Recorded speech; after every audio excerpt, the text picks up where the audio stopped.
Dando continuidade, senhoras e senhores, o nosso próximo palestrante é auditor fiscal da Receita Federal do Brasil, graduado em Ciências Contábeis e cursando em fase de conclusão o curso de especialização em Economia do Trabalho e Sindicalismo pelo CESID, Instituto de Economia da Unicamp.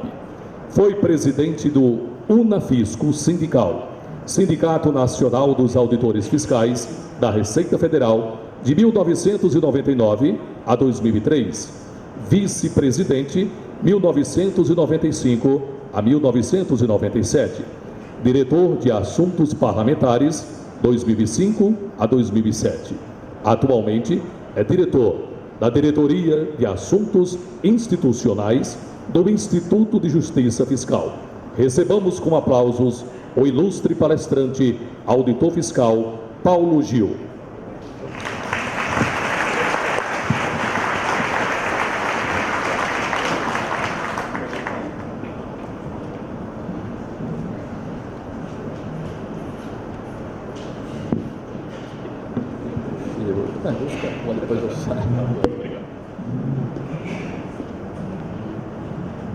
Boa tarde a todas e todos.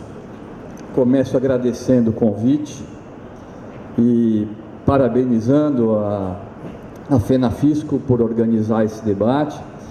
Parabenizar especialmente na pessoa do Charles, a diretoria da FENAFISCO, que organizou essa discussão de 2 anos e pouco sobre a reforma tributária solidária.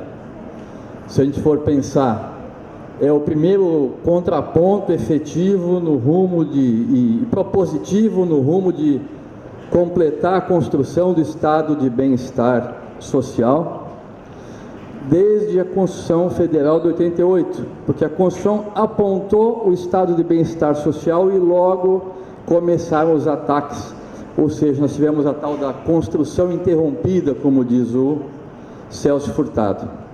Então, isso não tem preço. E vocês todos legitimaram essa construção. Então, eu acho que a primeira salva de palmas é para a diretoria e para vocês todos. Cumprimento também os meus companheiros de mesa, que não são de mesa, são de poltronas, né? A Fernanda, Macanhão. Eu não cheguei a ser colega dele em Santa Catarina, mas eu fui fiscal de Santa Catarina.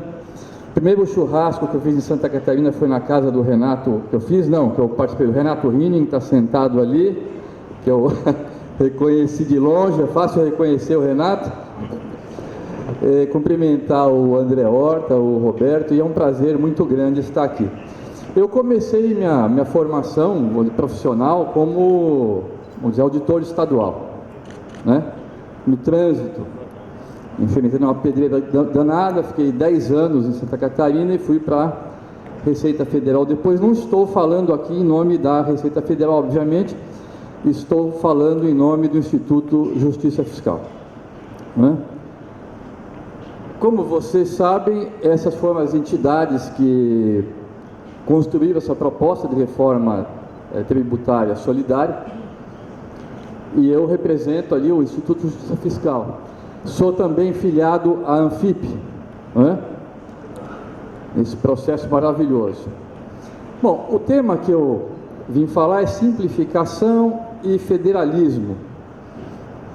Mas não tem como falar desse tema sem fazer um enquadramento, né, que o Pedro já fez ontem, que o André já também fez, e eu também vou falar um pouco, porque a gente não pode cair direto na reforma dos tributos indiretos. A simplificação passou a ser sinônimo de reforma dos tributos indiretos. Nós temos que falar desse conjunto da tributação, em que contexto ela entra, em que realidade histórica que ela entra, e é disso que eu vou tentar falar aqui, sem deixar de falar ao final na proposta de reforma tributária solidária. Eu vou só pegar o meu copo d'água ali, que eu não consigo falar sem água. Um minutinho.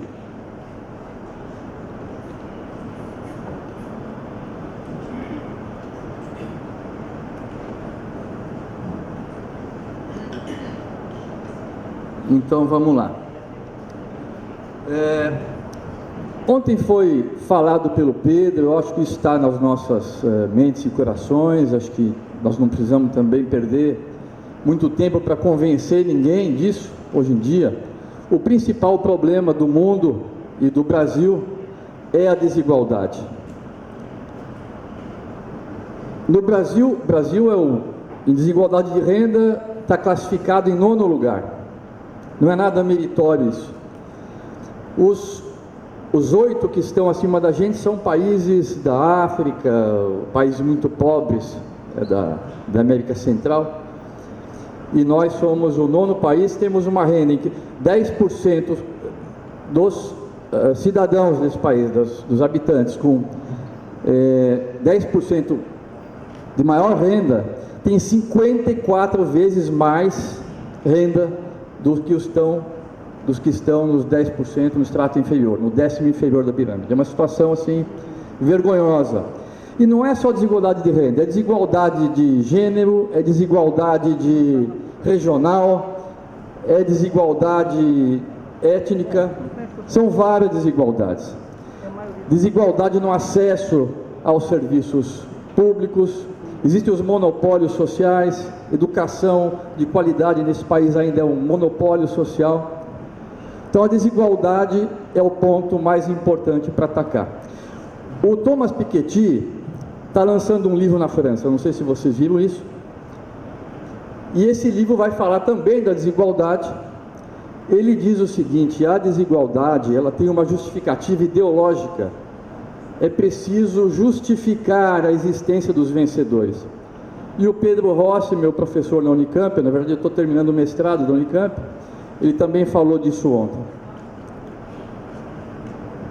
Aqui são as imagens da desigualdade, imagens, né, de São Paulo, essa outra não sei se é do Rio, são imagens muito expressivas.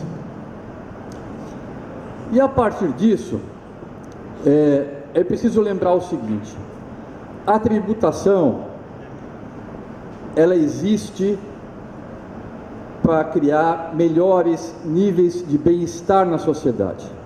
E, portanto, a tributação, esse tema é um tema político, a tributação é uma questão política. O Noam Chomsky, aquele intelectual norte-americano, tem um documentário, não sei quem já viu, chama Hacking para um Sonho Americano. Tem um livro também. Ele fala de 10 regras que os super ricos norte-americanos, a oligarquia norte-americana utilizou para transformar aquele país, aquele regime político numa plutocracia, num regime dos ricos. E uma das regras que ele acentua é a da transferência dos impostos dos mais ricos para os ombros da classe média e dos mais pobres. A tributação funcionando como um mecanismo auxiliar da acumulação de renda, de riqueza e de poder, das 3 coisas, e formando um círculo vicioso, porque você tem mais poder, vai oferir mais renda e vai acumular mais riqueza. O Lester Feeble, que é um pesquisador do MIT, ele dizia de uma forma mais simples essa questão da tributação. Ele dizia o seguinte, alguma coisa que a gente tem que ter em mente agora, para esse debate: o segredo das reformas tributárias é fazer com que uns paguem pelos outros, é empurrar o ônus de uns para os outros. Então, quando a gente vai discutir reforma tributária, a gente tem que seguir o ditado que os cearenses usam muito bem, não sei se é do cearense, é dos indianos, mas diz o seguinte: olhe para ver de onde vem, para ver de onde vai. Quem é que está propondo isso? Nós temos que começar a olhar com a lupa da história, com a lupa da estrutura de classes, dos interesses econômicos que estão por trás. Senão nós ficamos nas tecnicalidades, não é? E o Kaldor falava também isso: você quer conhecer uma sociedade, não conhece? Olha para o seu modelo tributário, você vai ter uma ideia de que sociedade é. Se ela é desigual ou não, se ela preserva a questão da justiça social ou não. Você olha o seu sistema tributário, olha a nossa, que a gente vai ter essa noção. O que nós temos na história do Brasil? Classes proprietárias que votavam, e só elas votavam, até 1946. Antes de 1930, quem não tivesse patrimônio não votava, não fazia leis. Até 46 não teve eleição. Então, nesse período, as classes proprietárias não iam fazer leis para tributar o próprio patrimônio. E é por isso, quem lida com planejamento tributário, eu lido com isso na Receita, alguns aqui devem lidar também, sabe que os argumentos que eles usam para se defender do fisco é que o tributo é, de certa forma, uma agressão. Essa visão do tributo como agressão é uma herança escravocrata das nossas classes proprietárias, não é isso? Então a gente vai fazer esse debate, a gente tem que considerar isso tudo. Por que a nossa tributação é tão desigual? Porque nós tivemos escravidão, porque nós tivemos uma formação do mercado de trabalho muito fraco, né? Porque a legislação trabalhista não entrou porteira da fazenda dentro, porque os latifundiários sempre tiveram privilégios, e porque os empresários de hoje continuam, os grandes empresários, muitos privilégios, eles não pagam imposto de renda. Antes da Constituição de 88, os juízes não pagavam imposto de renda, né? E nós fizemos, quer dizer, a sociedade obrigou os juízes a pagar imposto de renda. Hoje são os donos do capital, não pagam imposto de renda. Essa é a construção histórica que eles mantêm. Pois é, então falando dessas construções, como é que se conseguiu o estado de bem-estar social? Como ele foi financiado? Olha aqui, como aumentou a arrecadação. Da França, aumentou em 100 anos, 3,5 vezes. Isso é gasto público, a contrapartida é tributação. Alemanha, quase 5 vezes.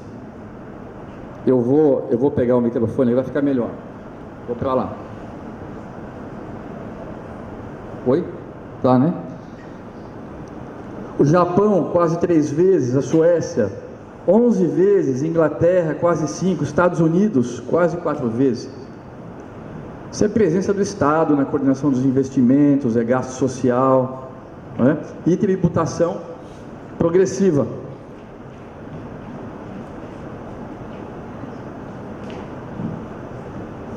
O que aconteceu? Tá.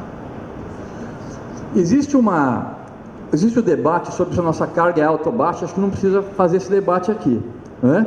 Nós sabemos que a nossa carga tributária está mais ou menos na média dos países da OCDE. Mais importante do que isso é verificar qual é a carga tributária correspondente a cada cidadão, porque isso dá uma medida de qual é o gasto que o país tem disponível para cada cidadão. Então, olha lá, nós temos a mesma carga tributária bruta, ou parecida com a da Alemanha, parecida com a de Portugal. Porém, lá na Alemanha existe 5 vezes mais recurso disponível líquido, uma carga tributária per capita 5 vezes maior do que a nossa. Em Portugal, 3 vezes maior do que a nossa. E isso tem uma relação direta com o IDH de cada país. Os países que têm carga tributária per capita baixa estão ali, olha, Botsuana, Zâmbia, nós não estamos muito bem nessa foto aí também. Olha os países nórdicos, a relação que existe entre índice de desenvolvimento humano e carga tributária per capita. Pois é, nessa história do pós-guerra, Reino Unido chegou a estabelecer alíquotas, que o Piketty chama de confiscatórias, de 98%. O que significa uma alíquota de imposto de renda superior de 98%? Significa o seguinte, que está se enviando um recado para a sociedade, do Estado para a sociedade, que a desigualdade é intolerável. Os Estados Unidos, no tempo do Roosevelt, chegaram a uma alíquota marginal, uma alíquota superior de imposto de renda, de 94%. A média da alíquota superior dos Estados Unidos, de 1932 a 1980, foi de 81%. Foi o neoliberalismo que teve uma derrubada das alíquotas superiores de imposto de renda, porque tinha uma premissa, existe no neoliberalismo, que é preciso desonerar os rendimentos dos mais ricos. Pois bem, o Brasil também teve, vocês podem ver no gráfico ali, nós tivemos uma alíquota superior de 65%. Que governo foi esse? Vocês imaginam? Governo João Goulart. Vejam que durante todo o período militar, nós tivemos alíquotas elevadas. A alíquota sobe no pós-guerra, não é isso? Chega a 65%, 60%, 50%. E em 1988, às vésperas da promulgação da Constituição Federal Cidadã, que apontava para o estado de bem-estar social, a nossa maior alíquota era de 45%. O Eduardo Faiani sempre lembra que o Sarney foi para a televisão, professor, não sei se ele vai conseguir vir, né? Mas ele lembra o seguinte, que o Sarney foi para a televisão um pouco antes de aprovar a Constituição e disse o seguinte: o país vai ficar ingovernável com esses direitos sociais. Pois bem, esse mesmo presidente, assim que promulgada a Constituição, derrubou a alíquota marginal de 45% para 25%. Não é isso? Bom, vocês já sabem disso, a questão central da tributação não é o tamanho, não é isso? Não é se ela é simples, se ela é complexa, é quem paga a conta, como é distribuída a carga tributária, quem que financia o Estado e as suas políticas públicas. Vocês também já conhecem isso, eu vou passar rápido. No Brasil, nós temos aí uma média de 21% de tributação de renda contra 34% em média dos países da OCDE. Em contrapartida, na OCDE, tem menos de 1/3 da tributação que recai sobre consumo, e aqui nós temos 50%. 50% é um cálculo que não leva em conta, por exemplo, o efeito da tributação de lucro presumido. O lucro presumido vai para o faturamento, isso vai para o consumo. Eu calculei isso, incluindo o lucro presumido e mais alguns itens de tributos, vai a 59%, a nossa carga sobre o consumo. O efeito de translação, o que vai realmente ou não vai, a gente pode apurar, mas a gente sabe que o da renda é direto, não vai nada, da renda pessoal. E o do consumo, muita coisa é transladada aos preços. O nosso sistema fiscal, por isso, ele reduz muito pouco a desigualdade, como vocês podem ver aí. Esse primeiro círculo é o da desigualdade de mercado, aquela renda que as pessoas recebem. O segundo círculo é aquele da desigualdade de mercado mais as pensões, aposentadorias, né? Bolsas em geral. Aí cai um pouco mais a desigualdade quando o Estado paga as pensões, aposentadorias e tais, os benefícios sociais. Quando incidem os tributos diretos, a desigualdade não cai quase nada, que é o terceiro círculo. E quando incidem os tributos indiretos, a desigualdade sobe. Quando se calculam a essa desigualdade os benefícios de educação pública, de saúde pública, como se fossem benefícios em espécie, aí a desigualdade medida pelo índice de Gini vai para quase 0,5. Ora, tivéssemos um sistema progressivo, esse terceiro círculo já estaria bem mais embaixo, e tivéssemos uma tributação efetivamente seletiva no consumo, o quarto círculo também não estaria tão em cima. E nós poderíamos ter, como tem na Áustria, Finlândia, por exemplo, os regimes fiscais, considerando tanto a captação de recursos como a tributação, eles reduzem em 35% a desigualdade, né? Um dia chegamos lá. Pois bem, minha gente, o que aconteceu no Brasil a gente não pode desconsiderar. É lugar comum dizer que nós não conseguimos fazer uma reforma tributária, mas ocorreu uma reforma tributária no Brasil, e o secretário da Receita na época, nós do sindicato, fui presidente do sindicato, né? Nós resolvemos não pronunciar o nome dele, a gente chama de inominável, que se refere a ele como inominável. Doravante, então, vocês sabem que o inominável foi o secretário que promoveu essa reforma. Na verdade, ele não fez muito diferente do que determinaram os organismos internacionais. E vocês podem ver ali que a primeira premissa dessa reforma, não foi ele que criou, veio do Consenso de Washington, está nos documentos do Consenso de Washington, não está nas 10 regras principais, mas está nos documentos ali, nos documentos complementares. Primeira coisa, moderação da carga marginal. Isso está escrito em tucanês, vamos dizer assim, certo? Isso quer dizer o seguinte: redução da tributação sobre os rendimentos dos mais ricos.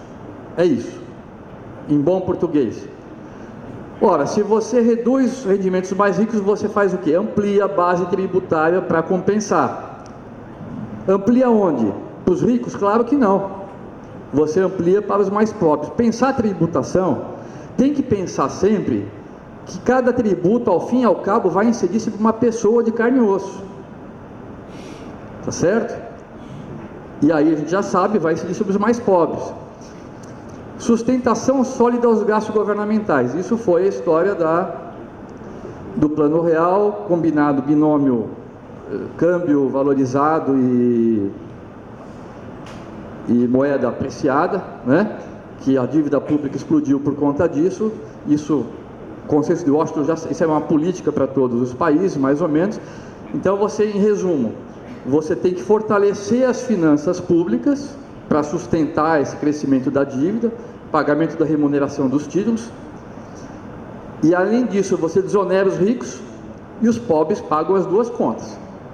Então o sistema vira o tal do Robin Hood às avessas. É óbvio que também houve aí o crescimento dos gastos sociais no governo Fernando Henrique para frente, então também tem a construção, mesmo dificultada, né, do estado de bem-estar social. A fratura exposta da nossa tributação é essa aqui, tá? Não vou me aprofundar. Essa é a isenção de lucros e dividendos. Ela vale para sócios nacionais e estrangeiros, pessoas físicas ou pessoas jurídicas. Só alertar para o seguinte: a discussão hoje não está mais na questão da pessoa física.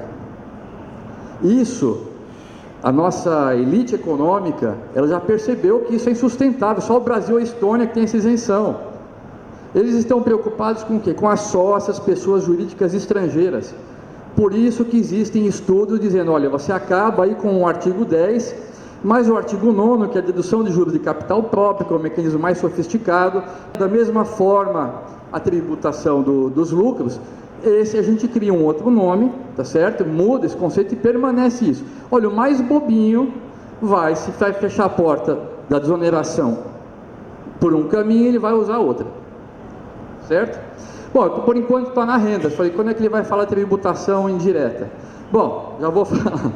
Então, uma coisa foi desonerar o andar de cima, outra coisa foi congelar a tabela de imposto de renda, isso reduziu o limite de isenção. Antes, a isenção era de 9 salários mínimos, atualizado, mesmo que o salário, mesmo expurgado da inflação, esse limite de isenção passou a ser de 5 salários mínimos, né? E a compensação, ampliação da base tributária pelo aumento da tributação sobre o consumo. Esse aumento é basicamente da União de contribuições sociais não compartilhadas, né? Agora, se essas contribuições sociais fossem todas efetivamente para Seguridade Social, o problema seria menor. Acontece que criaram a DRU, né, que tira 20% e hoje tira 30%. Então aí nós começamos a falar, e que afeta estados e municípios também, a hora que você tira a DRU, porque tem repasses de saúde e de outras políticas sociais para os estados e para os municípios. Houve um aumento da carga tributária em geral, em todas as faixas de renda, mas aumentou mais nesse período para quem ganhava menos, né? Esse é um gráfico do IPEA. E aí nós temos aquela situação, que vocês já viram também, né? Que na média, isso é a alíquota efetiva, esse é o conceito de alíquota efetiva. A alíquota efetiva a gente não pode calcular a priori, você calcula a posteriori, certo? Isso não vai para a lei, esse conceito. Então a alíquota efetiva, quem ganha acima de R$300 mil por mês, pagou em 2016, em média, uma alíquota efetiva de 5,42. Aí tem gente que recebe, não são só os empresários aí, porque é uma média, Se for pegar a média dos empresários, dos donos de empresa, vai ser menores essa alíquota efetiva. Saiu na imprensa que os irmãos Batista tinham pago 1% de alíquota efetiva de imposto de renda. Vocês lembram disso? Então, quando a gente vai falar da reforma tributária, o que nós temos que fazer? É um deslocamento da tributação entre as bases de incidência. No azul escuro, que nós temos a renda, sairia, vamos ter, na nossa proposta, é um exercício, a nossa proposta, um estudo, fizemos até uma proposta de PEC, mas ela pode ser ajustada, melhorada, criticada e tal. Sai de 50% para 32%. No azul claro, que seria a renda da pessoa física, sai de 10% e vai para 22,83%. Esse é o eixo central. Se não mexer nisso, não tem como fazer uma reforma tributária que ataque a questão central. Bom, e qual que é a diferença entre a nossa proposta e as outras? Eu estou chamando as outras de proposta de mercado. Não é só de forma provocativa, é porque elas são mesmo impulsionadas por grandes corporações. A principal diferença é que essas reformas de simplificação, elas não enfrentam a questão da redistribuição do ônus, a questão da injustiça fiscal, e elas podem inviabilizar o Estado social. Todas as propostas, eu fui pesquisar, o Raul tem proposta desde 95 em que ele já propõe a desvinculação de recursos da Seguridade Social. Todas elas atacam a Seguridade Social. Bom, quais são os princípios orientadores? Eu vou falar rapidamente, olha aqui, ó. Isso é a apresentação que eu vi na Câmara do pessoal do CECIF. Simplicidade para os contribuintes, neutralidade e eficiência. Então vamos lá, a simplicidade eu vou tratar no ponto seguinte, tá certo? Eles estão querendo falar da simplificação na verdade. A neutralidade, isso é um princípio de origem liberal, que busca o quê? Acha que na economia tem uma certa atuação do livre mercado, que ele ajusta as coisas, se busca um ponto ótimo de eficiência no livre mercado, o Estado tem que interferir pouco, o Estado, na visão liberal mais atual, ele simplesmente corrige as falhas de mercado, ele não regula, ele não coordena e ele não redistribui. Esse é o princípio da neutralidade. Segundo esse princípio, a tributação não pode afetar a decisão dos agentes econômicos. Bom, nós estamos dizendo na reforma solidária justamente o contrário. Se eu deixar a decisão dos agentes econômicos para eles decidirem o que eles quiserem, a desigualdade vai aumentar. Nós queremos influir na redistribuição, nós queremos afetar a decisão dos investidores, dos agentes econômicos, de poupar, de investir, nós queremos evitar. Então esse é um princípio que nos distingue. A neutralidade é baseada nos princípios liberais de um mundo imaginário.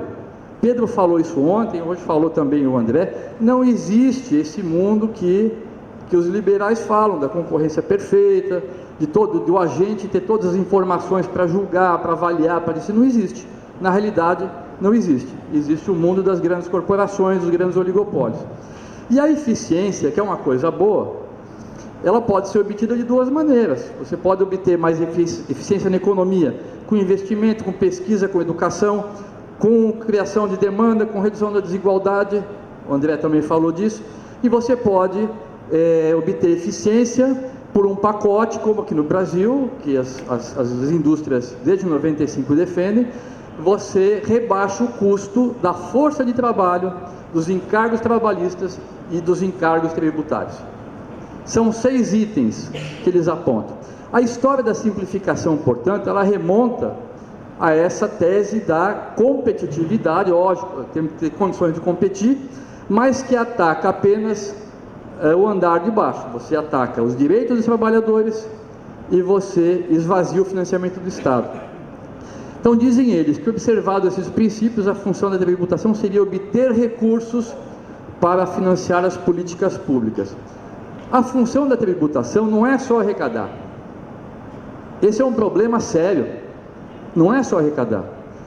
A tributação tem uma função regulatória, tem uma função também de alocar recursos, tem uma função redistributiva, que talvez seja a função mais importante dela. Então, essas são as diferenças, e é por isso que as nossas propostas vão ser bem diferentes. Os argumentos da simplificação, vale a pena a gente falar um pouco.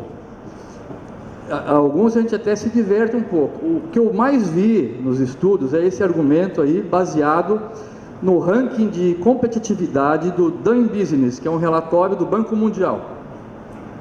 Então, o sistema tributário complexo implicaria em 2.800 e tantas horas. O Brasil seria o campeão de horas desse ranking para uma empresa cumprir suas obrigações acessórias.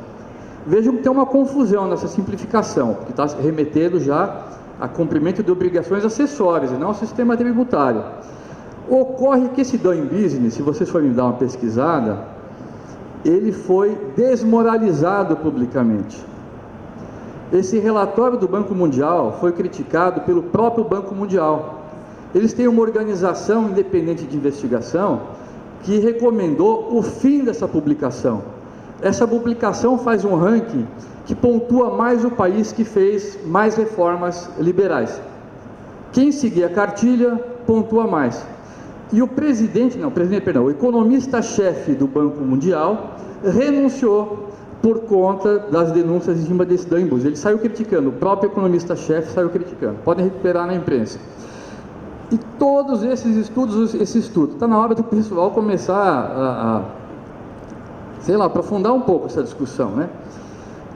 Segundo, tem argumentos mais rasteiros, que as empresas seriam obrigadas a lidar com, alguns falam, medem os quilômetros de papel, de normas e tal. Não tem um contribuinte que seja submetido ao conjunto de tributos de um sistema tributário. Nós podemos até admitir que as nossas obrigações acessórias sejam complexas. Esse é um debate que a gente pode fazer. Mas então vamos deixar claro, então, é uma complexidade no cumprimento de obrigações acessórias. O fisco pode melhorar muito isso. O fisco pode antecipar declarações, pode usar mais banco de dados, mas tem que ter investimento. A hora que passa a régua e fala assim, olha, o fisco tem que custar pouco, aí não dá as duas coisas, não vai dar certo, não é?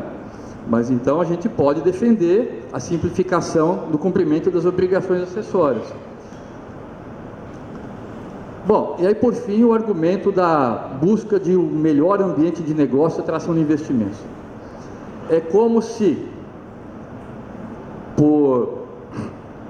pelos argumentos, né, você simplifica o cumprimento de obrigações acessórias pela redução de tributos, né, e isso seria condição para atrair investimentos. A gente sabe que os investimentos vêm quando tem demanda. Tem que incentivar a demanda. Então são esses. E aí, olha, não tem como a gente não tratar disso, né? Isso aqui está onde? Essas empresas aqui estão no próprio site do CECIF. Nesse ponto tem transparência. Então quando eu vi isso, eu peguei a PEC 45 e eu fui olhar ali o que será que pode, o que faz com que essas empresas apoiem a PEC 45. Eu acho que todos nós podemos e deveríamos fazer esse exercício. O que pode fazer com que a Souza Cruz, uma empresa que fabrica cigarros, apoie a PEC 45? O que pode fazer com que Itaú apoie a PEC 45? Com a Ambev apoie a PEC 45? Vocês já deram uma olhada na alíquota dos cigarros, do IPI? Que é para 300% a alíquota do cigarro. A da bebida é alíquota, não é alíquota de valorem, mas é pesada a tributação. Essas empresas estão entrando para pagar a mesma coisa? Estão apoiando? O que uma instituição financeira ganha? Eu estou apontando algumas coisas, certo? Para a gente olhar mesmo. Para um estudo mais aprofundado, né? Mas eu sei que quando a Alina Vieira, do Rio Grande do Norte, assumiu a Receita Federal, tinha uma demanda com os bancos. Estava no judiciário porque eles não pagavam sobre PIS e COFINS sobre intermediação financeira. Como é que fica isso no IBS, será? Tá? Então tem mais coisa para a gente olhar aí, minha gente. Vamos correr aqui, ó. Bom, já falei disso, pá. Bom, e a proposta do Raul, ela é apoiada há vários anos. A CNI tem uma agenda legislativa anual. Se quiserem saber a agenda da indústria, pesquisem lá, também é pública a agenda deles, e eles sempre fazem propostas muito semelhantes a essa. Bom, esses problemas das PECs do mercado, então não tratam do principal problema, que é a regressividade. Como é que nenhuma delas trata disso, minha gente? Isso é inconcebível. Todas atacam o vinculamento da Seguridade Social. Fala, não, mas a 45 não. Eu fui olhar com lupa a 45. Também peço a ajuda de vocês, que são especialistas nisso. Me parece que quando se cria a alíquota singular, se fixa ali, e tem um dispositivo na PEC que fala, não pode reduzir as alíquotas tais, tais, tais e tais, mas não fala que não pode reduzir todas, significa que as que não estão no texto podem ser reduzidas. Quais que não estão no texto? Seguridade Social, Seguro-Desemprego e Fundo de Desenvolvimento. Então, além de criar as alíquotas singulares de um imposto que congela essa destinação por um patamar historicamente muito baixo de gasto social, tem essa possibilidade da União via reduzir a alíquota na Seguridade Social, Seguro-Desemprego, como eu disse, desenvolvimento. E mais, desorganiza o sistema de educação, de saúde, porque existe um sistema os secretários de Fazenda conhecem isso, de repasse mediante contrapartida. Como é que vai ficar isso, se não tem mais a contribuição social vinculada? Bom, fragiliza a autonomia dos estados e municípios. Aqui tem uma doutora em Direito, mas o que ela diz disso agora, me parece o seguinte, que competência não existe meia, é competência legislativa plena. Competência para fixar alíquota não é competência. Vai ser, na proposta do CECIF, um tributo federal. Não é isso? A tendência de elevação da carga tributária sobre o consumo, por quê? Porque pode ter uma guerra fiscal diferente entre os municípios, e também porque ninguém vai querer perder a arrecadação, vai ser uma oportunidade de sair da crise, talvez aumentar as alíquotas de estados e municípios. E esvazia a seletividade dos impostos indiretos. Eu quero falar rapidamente sobre o seletivo. Por quê? Porque o seletivo, que eu aprendi da Constituição, tá certo? É seletivo segundo a essencialidade.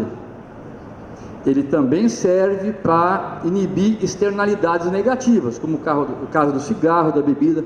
A proposta do Raul, por exemplo, como falou o André, o conceito de seletivo dele é o que arrecada mais, é o que garante a arrecadação. Não tem critério nenhum de regulação de extrafiscalidade, né? Então eu pergunto, será que cigarro e bebida, por exemplo, né? Eu li em algum lugar, não lembro em qual PEC, que dizia que a alíquota do seletivo não vai poder ser maior do que a alíquota do IVA. Em qual proposta está aí, vocês lembram? Não lembro? Talvez, Eu li numa dessas duas. Se não puder ser a alíquota do seletivo maior que a do IVA, e do IVA for, por exemplo, vamos chutar aqui 25%, como é que você vai ter a alíquota de cigarro de 300%? Tá? Bom, então vamos para frente aqui. Nossas propostas, temos várias, eu vou focar aqui, então é um conjunto de coisas na questão da reforma tributária dos tributos indiretos, né? Mantém a competência dos estados, normas gerais de lei complementar, será no cumulativo e tal, terá alíquotas padrões. Nós estamos aí falando de ter alguma seletividade também na aplicação do tributo. E aí chamar a atenção para o seguinte, nós mantemos na nossa proposta a base de mercadorias e serviços, amplia a base com os municípios, mas a gente não colocou bens e serviços. Tem uma discussão que a gente pode fazer aí no debate. Quais seriam as implicações de você ampliar a base de mercadorias para bens? Nós estamos pensando só na arrecadação. E com relação aos créditos? E com relação aos planejamentos tributários? Não é isso? Incidirá no destino. Nós achamos que não incide produtos industrializados, e semi-elaborados, mas incide nos que não forem, não tiverem nenhuma dessas duas circunstâncias. Tem uma proposta de um fundo de desenvolvimento, né, que a gente pode explicitar melhor depois. A gente volta a cobrar imposto de exportação sobre, por exemplo, ferro, né? Qual a justificativa para a gente não cobrar imposto de exportação sobre ferro? Se o mercado internacional estiver em alta, você não está exportando tributo, né? E criamos se o IVA vai juntar o atual ICMS com o ISS, criamos uma contribuição semelhante sobre a mesma base que vai financiar a Seguridade Social. Substitui o PIS e a COFINS, e a ideia é que essa alíquota fosse menor do que da soma das alíquotas praticadas hoje. Da indireta eu vou ficar por aqui, não é isso? Só lembrar vocês aqui, esse debate, ele é ideológico, é assim que a sociedade recebe a mensagem, não é isso? Impostômetro, o massacre dos impostos, e mesmo essa outra discussão aqui, sonegômetro, também não é questão central a sonegação, é a redistribuição da carga. Então, no debate a gente trata mais coisa. Obrigado.